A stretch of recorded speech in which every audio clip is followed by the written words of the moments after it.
like that. I like that. Meaning your mind is not your own anymore.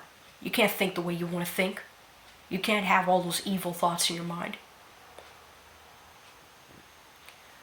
Your eyes are no longer your own. You can't just look at whatever you want. Watching blood and violence on TV, watching porn, all that junk. Watching a whole bunch of ungodly things, blaspheming God, disrespecting the name of Jesus. Your ears are no longer your own.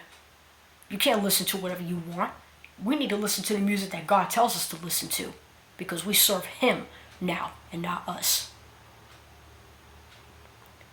Okay, and I'm not talking about, specifically with the genre of music. I'm really talking about, we need to listen to music that glorifies God and that glorifies Jesus. Got tons of it on my phone, that music right now.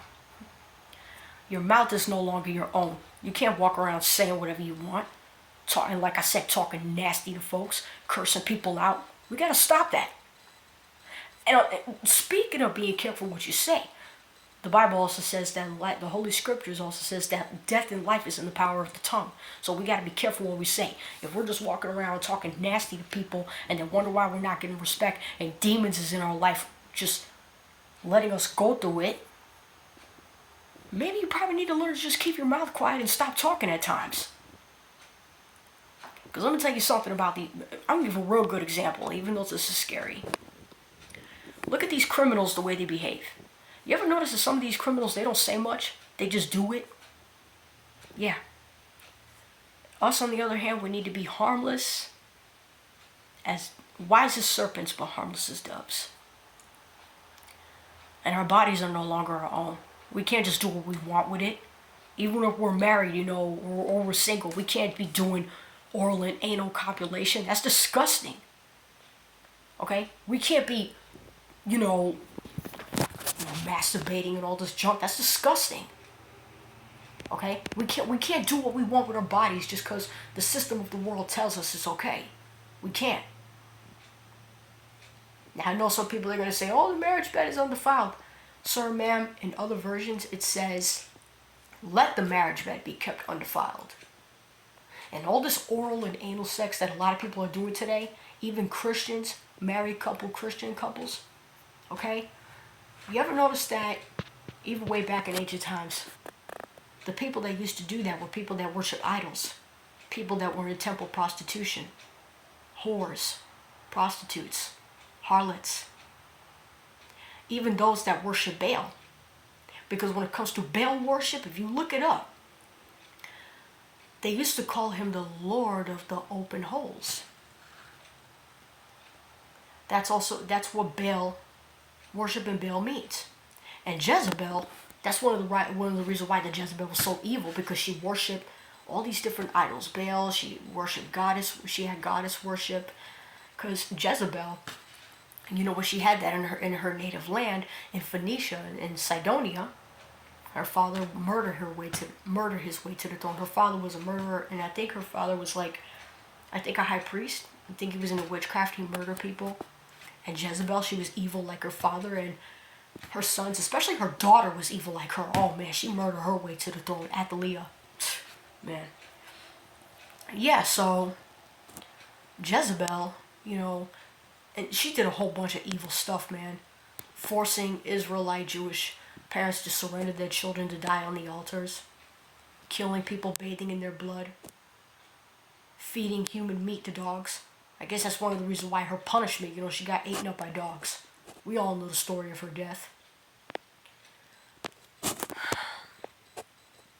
But man, Jezebel messed a whole bunch of stuff up. And all you women out there, always controlling your husbands, always dominating over your husband, especially if your husband doesn't have any intentions of harming anyone. And if your husband is a really good man and he really means well, he's not acting a fool, he's not acting stupid, he's not acting out of anger real quick, he's not talking nasty to y'all, you better respect that man.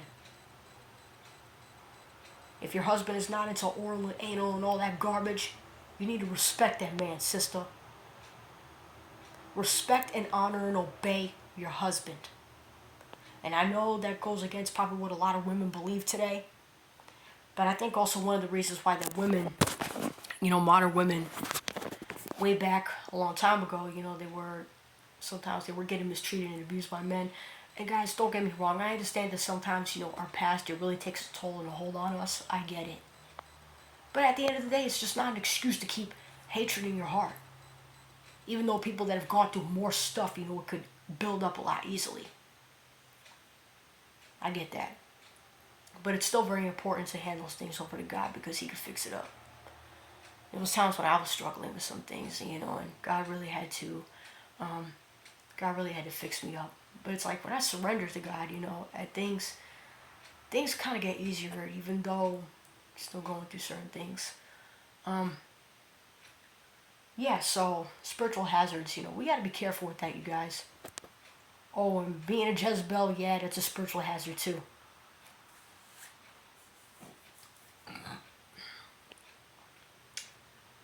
Whole bunch of red flags we got to deal with in the church. And guys, instead of looking at people on the outward image and the outward appearance when we go into the church, but it's very important that we really use a whole lot of discernment because, guys, let me tell you something. Just because people look decent and up to par, it really doesn't mean they're decent people. I hate to break it to you. Because sometimes what I've seen in my life, a sister could be covered up and she could be one of the most biggest harlots.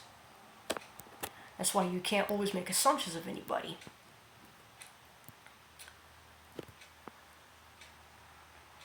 Alright, I'm going to shut this video down, you guys. I'm probably going to go get a little something to eat. I'm not really going to have a lot.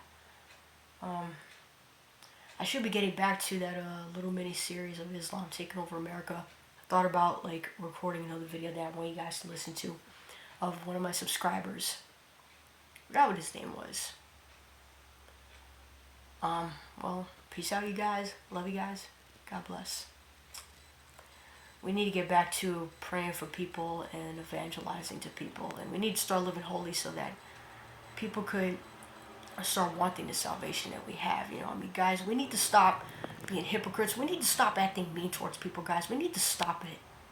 We need to stop it, man, because if we keep acting in certain ways, and let alone not bringing anybody to Christ because we're too busy into our pride, we're too busy into our feelings, we're too busy into our ego, our flesh, and always what we want. And when we stand before God, He's not going to look too happy, you guys. I'm telling you right now, He's not. He's not going to be happy when we appear before Him and then we did nothing for His kingdom. We need to start remembering about the Great Commission and, getting back to doing what we're supposed to be doing and stop being spiritually lazy. And we need to stop pushing people back into darkness, man, because that's our fault. Because if worldly people come into the church and they see, Christians acting just like the world, then that's going to make them think that they don't have to change.